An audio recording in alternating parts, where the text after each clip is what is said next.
The jungle pulsed with life, a never-ending symphony of rustling leaves, chirping insects, and distant roars that echoed through the thick canopy. The air was heavy with moisture, carrying the scent of damp earth and blooming flora. The towering trees formed a dense wall, their vines draping like curtains over the forest floor, hiding the secrets that lay within. It was in this ancient, untamed wilderness that the legend of the jungle spirits thrived. For generations, the villagers of Kanu had spoken of the spirits that watched over the jungle, guardians of balance and harmony. Some believed they were the souls of ancestors, forever bound to the land they once called home. Others whispered of spectral beings with glowing eyes and ethereal whispers, punishing those who dared to disrupt the natural order. Whatever the truth, one thing was certain: the jungle had a will of its own. The story begins with Aadi, a young man from the village who had always been drawn to the jungle's mysteries. Unlike others who feared its depths, he felt a strange connection to the towering trees and winding rivers. As a child, he would wander closer than anyone dared, feeling the jungle's silent embrace around him. It was during one of these wanderings that he first heard the whispers, the soft, almost melodic voices that spoke in a language unknown to him. Now, as an adult, Aadi found himself standing at the edge of the jungle once more, gazing into its shadowy depths. The village elders had warned him against venturing too far, but an unseen force seemed to call him. Clutching a small talisman his grandmother had given him, said to ward off spirits, he stepped into the thick undergrowth. The jungle swallowed him whole, the sunlight barely penetrating through the dense canopy. Every step he took was cautious, his senses heightened as he moved deeper. Strange carvings on ancient tree trunks caught his eye, symbols he had never seen before but felt oddly familiar. The whispers grew louder, and a sense of unease settled in his chest, but he pressed on. As night fell, the jungle came alive in a different way. Shadows shifted unnaturally, and distant drums echoed through the trees. Aadi could feel eyes watching him from beyond the foliage. He stumbled upon a clearing where a circle of ancient stones stood, covered in moss and intricate carvings.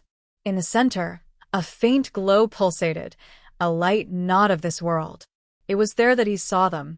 Figures emerged from the darkness, their forms shimmering in the moonlight. They were neither fully human nor fully spirit, their translucent bodies adorned with markings that seemed to pulse with the rhythm of the jungle itself. They did not speak with words, but their presence conveyed an understanding far deeper. Aadi felt no fear, only awe. The spirits moved gracefully around him, their movements weaving a story of balance, of respect, of the consequences of greed.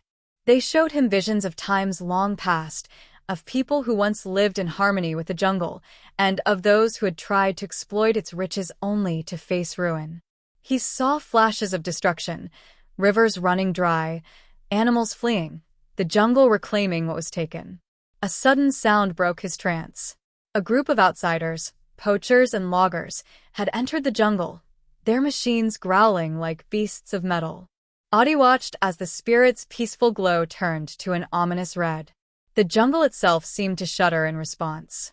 The spirits moved swiftly, their presence stirring the wind and shaking the trees. Determined to stop the invaders, Aadi followed the spirit's lead. He whispered prayers his grandmother had taught him, calling upon the jungle's strength. Vines moved as if by unseen hands, roots emerged from the earth, and the intruders found themselves lost in the labyrinth of the jungle. Panic set in among them, their confidence crumbling as the whispers grew louder, their minds filled with visions of retribution. One by one, the poachers fled, leaving behind their tools and machines. The jungle spirits had protected their sacred land once more, and Aadi stood in silent reverence as the spirits slowly faded back into the shadows. When he returned to the village, he was no longer just Aadi. He was now the jungle's chosen. The elders listened to his story with wide eyes, recognizing that the spirits had entrusted him with their message. From that day on, Aadi became the guardian of the jungle, the bridge between his people and the spirits that resided within. Though many years passed, the legend of Aadi and the jungle spirits continued to grow, whispered by the villagers to their children. They spoke of how the jungle had a soul, of how those who listened with respect would find guidance, and of how those who sought to harm it would never find their way back. And deep within the heart of the jungle, the whispers never ceased.